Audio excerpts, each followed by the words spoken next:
Guess what? Relocation fear, it's real, but so is staying stuck, right? So, welcome back. Sit, speak your truth. I'm your designated expatriate freedom exit guide. My name is Zelena. You can call me Z.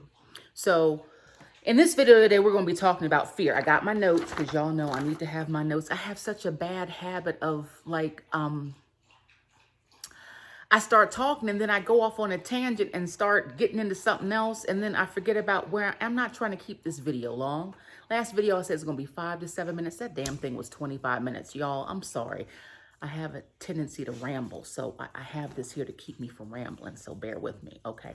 So relocation fear, it's real because we have fear surrounded by what? We have fear surrounding money. We have fear surrounding family. We have the what if I don't make it? What if I fail fear? One of the biggest ones. It doesn't matter, all of it.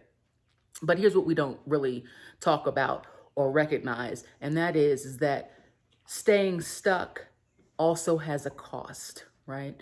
And if you are in a situation where you are not living your best life, you are not happy, you're not doing the things in life that you want to do, is it really worth not facing the fear to stay stuck in that energy?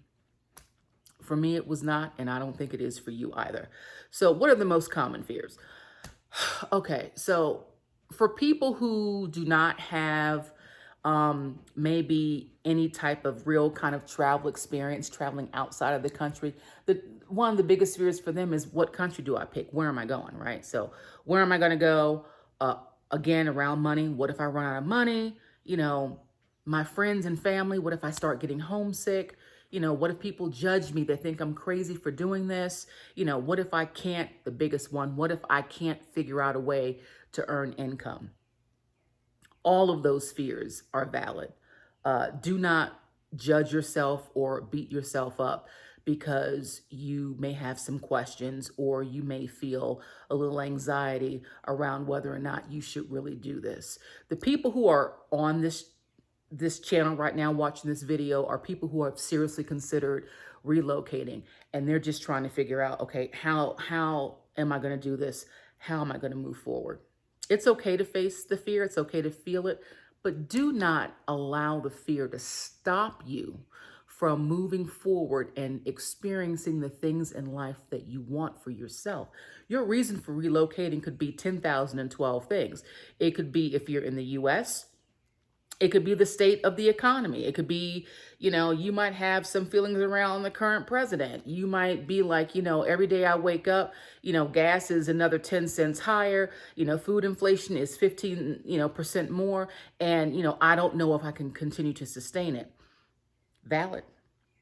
But sometimes, when you have these fears, what you need is not someone to come in and stroke you and tell you that everything is going to be okay. What you need is information, right? What you need is a plan. So relocation is not one giant leap. You have to do a lot of things.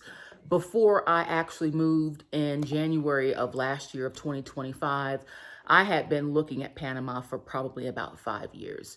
There was a YouTube channel that I was watching on YouTube concerning Panama and relocating there. And I was seeing so many videos of people that had gone there and just were like in bliss. And they showed different parts of the country, and it just was beautiful, and it was green, and it was lush, and they had all these waterfalls and pretty green plants and beautiful flowers and wildlife that I've never seen before, that you don't see, that I hadn't seen on the East Coast of the US. So I was intrigued. And the more that I saw, the more that it was feeling right for me. So during that time, what was I doing and looking at these videos? I'm doing research, and you may not realize it at the time, but every time you spend energy and effort on YouTube, looking at places that intrigue you, that's research, right? So you want to do, when you're looking at relocating, you want to break things down into small little bites. So you want to look at research, You got to look at your budget. You got to look at documents. What am I going to need to move? What do I need to be able to show in this new country where I want to live? What are their requirements? You need to look at your income. I'll talk about that at the end. How am I going to be able to generate income online? And you need to look at your timeline to exit. Like, are you in a hurry to get out? Are you in a rush? Is it like you got to pee, kind of get out? Or, do you have time where you can you feel like you have time enough to sit back and kind of plan things maybe over the next course of a year and a half, too? I don't know. Only you can decide that for yourself.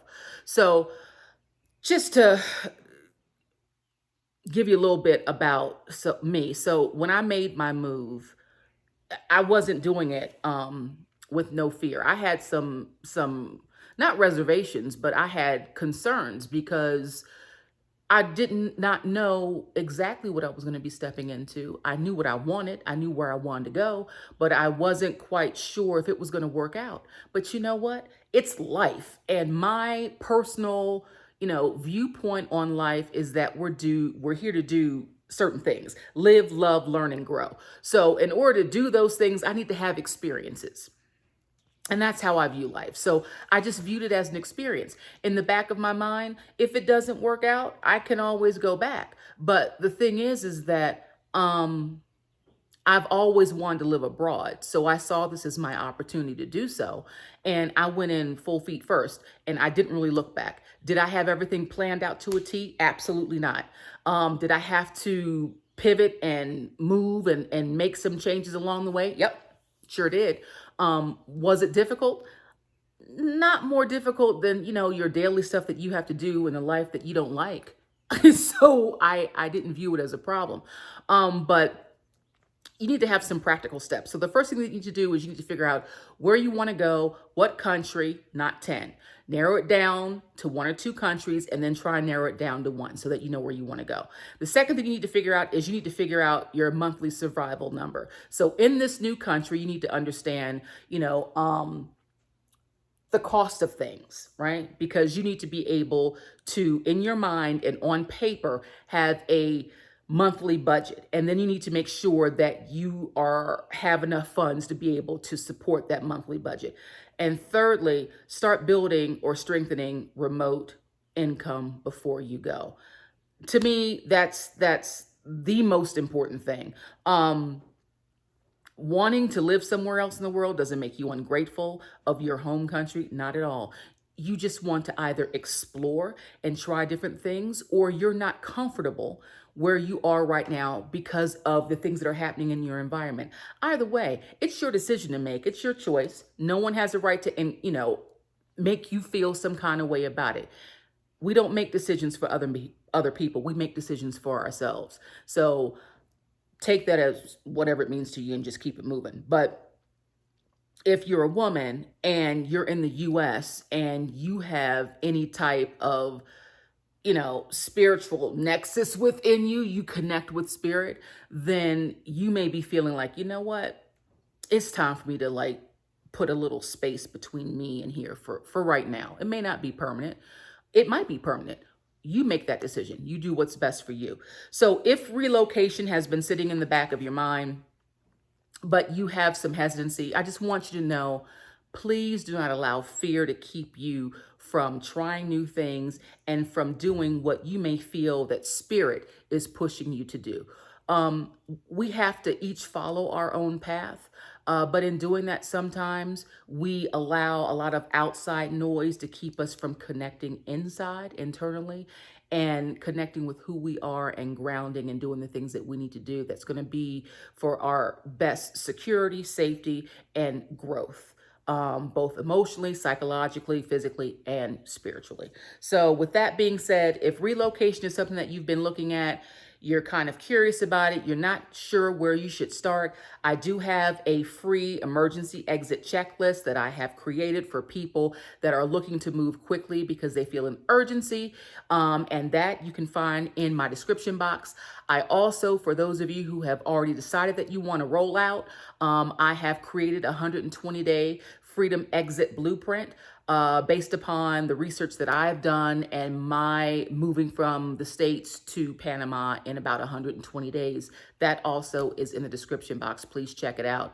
And finally, if your biggest concern is how am I going to be able to support myself in another country without a job, I got news for you.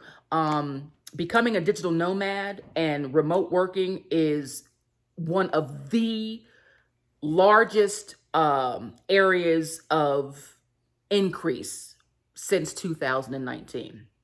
So people are realizing that having a job is not security. Having a job is being just over broke. And if you really want to create financial security for yourself, and if you have a family, for your children, then you need to look at how you can generate income online and create a business for yourself that will support you in whatever your endeavors are. So if that's what you're looking for, I have a program that I participate in that is absolutely phenomenal, and you can find that Freedom Exit Blueprint below. Please check that out. Click, click, click. It's free. It does not hurt to look. It does not hurt to watch and get information, because right now we are in an age of information. You have to have information to be able to make good decisions for yourself.